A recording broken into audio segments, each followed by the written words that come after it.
Let's go back down to Canberra now and catch up with Anne Ruston, the Shadow Health Minister.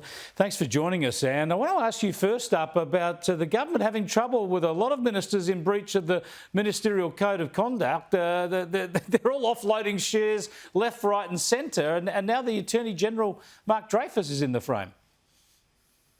Yeah, well, it certainly is. There's a few questions, I think, that need to be answered, not just by the ministers and their shareholdings and whether they're in breach of the Code of Conduct, but I think Anthony Albanese needs to step up to the plate and put an explanation in place. You know, he came out swinging on integrity, put in place this Code of Conduct, and now I think everybody's got a reason. You know, it's reasonable for them to expect that he's going to act on it. So I think there's a fair bit to play out on this from here.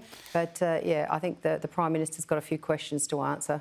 He does indeed. I need to get your thoughts, though, on something we've spoken to you about before, and this is the cashless debit card. We spoke earlier to your new colleague from South Australia, Karen Little. Here's another Indigenous woman who knows these issues so well, says this would be disastrous if they get rid of this cashless debit card. I've spoken to people on the ground in some of the affected areas now who are really worried about families being destroyed, lives being lost if this thing is scrapped. What can be done to make Labor reconsider its approach? Well, I think it's becoming clearer and clearer every day as people like Karen, like Jacinta, like Noel Pearson are all coming out and saying, you know, this is just so ill-conceived as a piece of legislation. It really is nothing more than they made an election commitment and now they're just going to try and deliver it. And now I think they're starting to realise that the implications of it are actually going to have some really serious consequences, and they cannot continue to ignore the voices of reason. You know, people like Karen Little, Senator Karen Little, who raised two foster children who were the direct result that they were foster children was because of the dysfunction, because of alcohol abuse in the communities that they were raised in.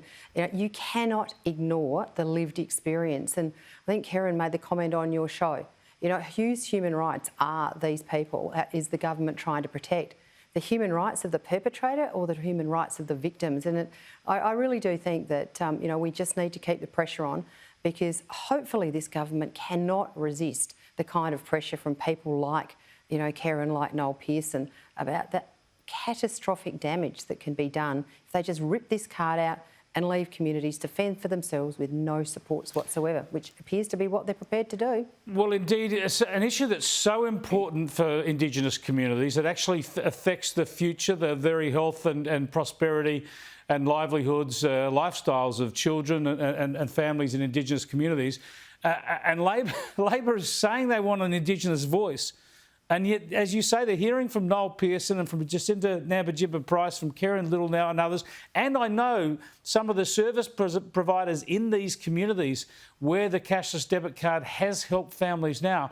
If Labor ignore those voices, then their hypocrisy over an Indigenous voice is exposed.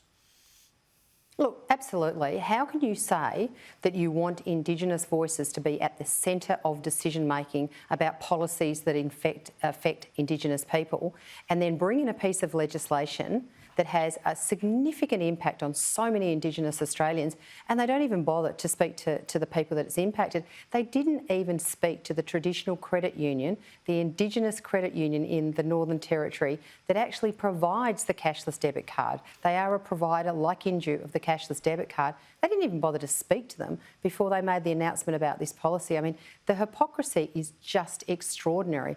But the really sad thing is, over and above the hypocrisy, it's the damage that's going to be done in these communities to the children, to the women, to the older people. I mean, I just cannot believe a government could be so cold-hearted as to not consider the impact on the victims of a decision that they're making. Good on you, Senator. Keep up the fight. You've got to get them to change their mind on this one. Thanks for joining us.